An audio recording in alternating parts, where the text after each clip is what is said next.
Okay. Yes. So, hi everyone, I'm Luisa. I'm responsible for sustainability operations here in Renoon. We're based in Milan right now.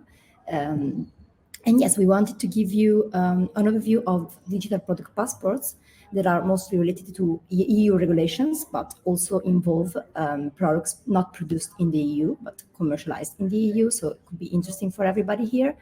And main thing I wanted to share with you is that, of course, there are many EU sustainability regulations related to products and transparency in products. But today we're going to focus on ESPR, so the eco design for sustainable product regulations. And inside these regulations, the main objective, the main aim is to make products more durable, responsible, traceable. And digital product passports, as we call them, DPPs, are the layer of data that make these regulations verifiable and checkable, let's say. So the work we do is to check on, as you can see here, we took part of many working tables and the policy labs, both organized by the EU organization, but also private ones.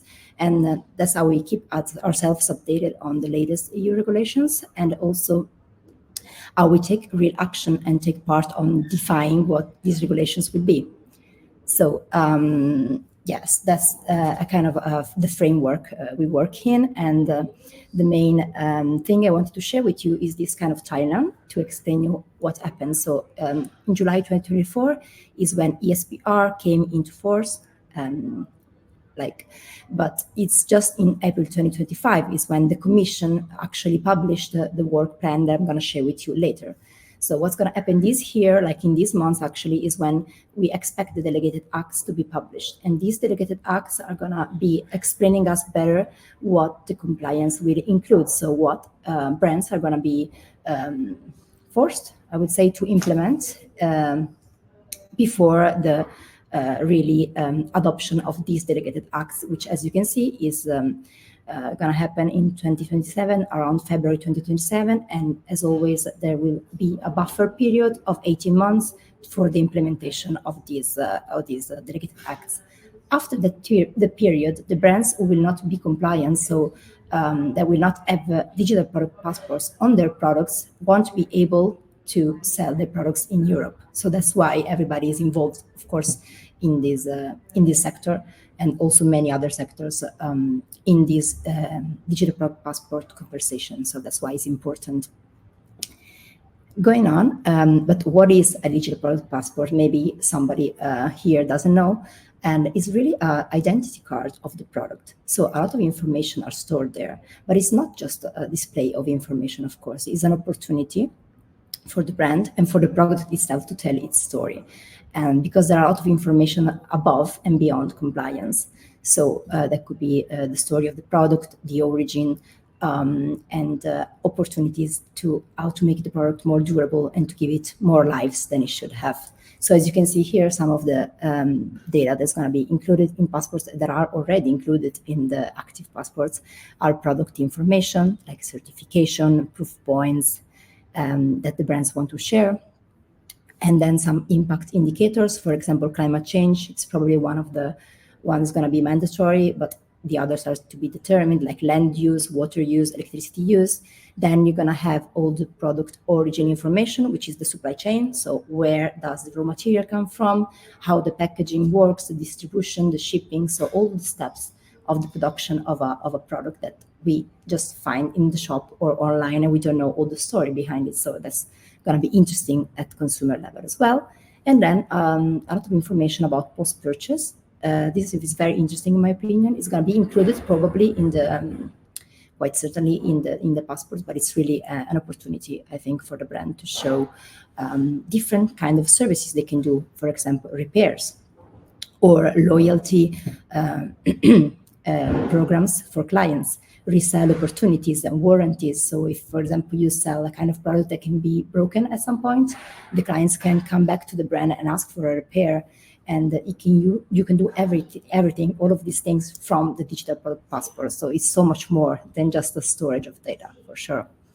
So as the regulation says, first of all, the brand, depending on its brand identity and the product category, has to choose a data support, what's called the data carrier. That could be a QR code or an NFC tag. So the customer, just by scanning on the product, could be the tag, or it could be inserted into the product or in the care label inside, or printed on the product as well, depending on the category, of course. They can get all of this product passport information. As you can see here, data publication would be both on the microsite, so by scanning the QR code, you get into the passport page, both and as well on the e-commerce widget. So on your product page on the website of the brand, you will find your product, and then inside the product page, you will find the product passport. So it will be everywhere. That's the idea. So the customer can get information wherever he finds the product, both physical and on the website. This as well, of course, the services I talked to you about, but also on the funnel strategy, you can see launch and activation. So the launch is an opportunity for the brand. So the launch of the DPP, so you have your collection, you also launch the DPP, and that's create a new channel for customer interaction. So it's a new place where you can interact, create trust with the clients. Then let's go on. There are some regulatory updates I can share with you. So these are the categories that are going to be included in the regulations. Of course, textile and clothing is the top priority for the EU because of the impact it has on the environment, on the market as well. Furniture, tiles, and mattresses. While other categories, surprisingly for now, are not included, like footwear, because it's considered less impactful, but they can add any product categories at any time until the delegated acts and also the adoption, of course, of the regulation. So we still don't know.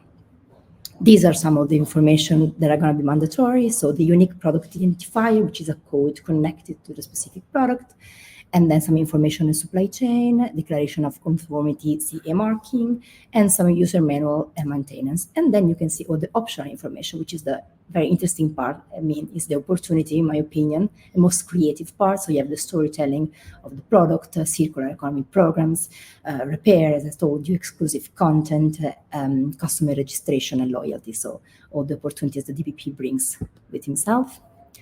This is how we're going to build with the brands that we work on, for example, a product passport. So you choose the data carrier, you store all the information about that specific product or the entire collection, and those are all stored in the backend. And then the creative part is to show the passports to the customer. So on the maker site or the QR code or the widget, you can really design, depending on your brand identity and aesthetic, your kind of passport, so that it is interesting to look at and to discover always more about your product.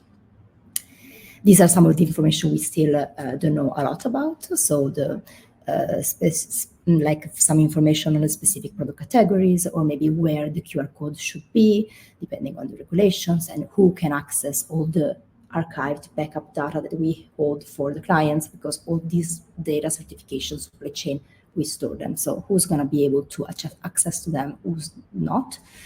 So a few information are still going to be defined in these months. And of course, digital product passports are used in EU regulations, not just in the ESPR, as we talked about it, but also for chemical registration, packaging, green claims, custom refunds, and right to repair. So it's a product, is a technology that's going to be used for many, many different reasons. So that's why where it lies is the possibility of digital product passport. Here we have a very quick case study. We are working with a brand called Donut, and you can see most of their products have now active digital product passports.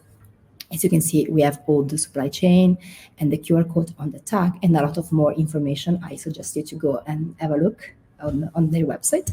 It's like a care label, but with a lot more information, and it can be updated. So it's alive and people can interact with it and really discover everything behind the products and behind the fashion system, which is sometimes not very clear and transparent. And this is some results we had from the analytics, because of course we can get some statistics from our widget or from the website of the client. And of course, if there is more information and the client and the customer is curious, he can stay more on the product page, maybe buy, because he knows where the product comes from, he knows what certification that supplier has or the brand has, what values lead the client, the brand, sorry.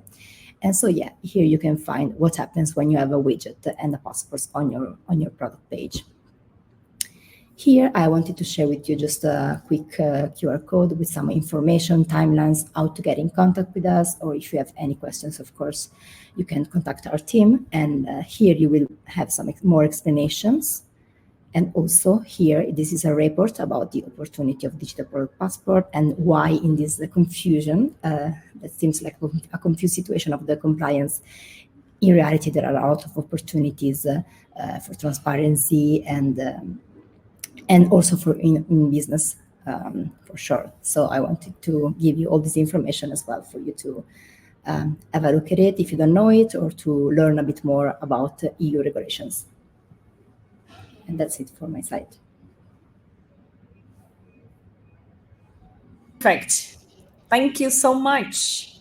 Thank you so much for your time. No, really, really, Luisa. Thank you for presenting us this amazing technology. And Renoon is already working with some fashion brands, right? Mostly fashion, but right now we're also working in the food sector and furniture, because as you can see, there were many different categories involved. And so we're starting to expand a little bit more, but mostly fashion brands, yes, for sure. And how long was the first approach of Renoon? Because it's not a kind of old industry that I heard before. For me, it's new around 1 year, 2 years, not much more. And how long? Renoon, you mean? Yeah. So they start. I arrived actually not too far ago, long ago. So I'm a new one here at Renoon, new part of the team. But as I know, they had an application where sustainable brands could be found. So if you needed to buy a sweater, but you wanted to find a responsible brand selling them, you could find them there. So there was a very nice network, and the app worked really well. And so most of the app brands are now inside our program. So we built some passports together with the brands that came from the application. So it was very nice. And because it takes a lot of time also to build passports, so for fashion brands, as you know, the collection takes up to 1 year when the collection are very big and the brands are very big. Yes. So you need a lot of time. That's why we're coming here and explaining how it works and what it really is, a digital passport, because to collect all the information and to do really the traceability work that brands need to do, it takes a long time. So the idea is to start before 2027, when it will be already late. That's the idea. Yes. And where Renoon is based right now? In Milan? He was born in Copenhagen, but it's now based in Amsterdam, sorry, but it's now in Milan. We are all in Milan right now. They born in Amsterdam? Yeah. The founders were studying there and working there, and now we all are in our beautiful office here in Milano. So yeah, in the center of fashion, let's say. Yes. Like many other realities. Yeah. Yeah. And another thing, there is any operation in Latin America or in South America right now? No. Right now, we're not working with brands from there, and so. This is, of course, it was very specific on EU regulations as well. But I know that China is working on their own passports and regulations, for sure, also for the cosmetic industry mostly. That's what I know right now. So I don't know about the conversation down there. Do you know anything about passports? No, we don't have like the regularization. It's not as strong as is in Europe right now. But I believe always it's the same wave. When it starts in some place, then it starts to come for the rest of the world. And if Europe is doing and China is doing, of course, we are going to do in a few time ahead. So I believe that the people that get prepared for those chains always will be ahead. And so I invite them to be a little bit more visionary and not only thinking about today, because tomorrow it's very quick right now. It's very close. But there are two ways in which all countries, I think the entire world is involved. First of all, if you sell in Europe, you're going to need to be compliant. So that's one thing. And the second thing is that the supply chain of European brands are everywhere in the world. As you know, like production is everywhere, craftsmanship is everywhere, skills is everywhere, factories are everywhere, raw materials are everywhere. So the idea to trace it is to also keep an eye on everything that's happening, because of what's going on in the fashion world. You see there's always troubles and things come up and brands don't know about the supply chain. So the idea is to trace it, and you have a direct contact with your supplier, you get all the information. So or certification, regulation, like you are more on it. So the idea is to make sure all the workers involved in the entire supply chain are protected. That's also that's what I care about. There is one organization that could be helpful or collaborate with you, with Renoon, that called Deal.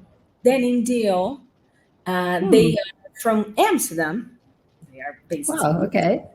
And they start in pandemic, put together the whole supply chain and understand, not doing traceability, just talking, just make conversation like, why are you using this fiber? Because we have another circular fibers here. And so offer them different kinds of initiatives and innovations, and then put together like a program. And they are doing the same in US, and they are coming for Latin America.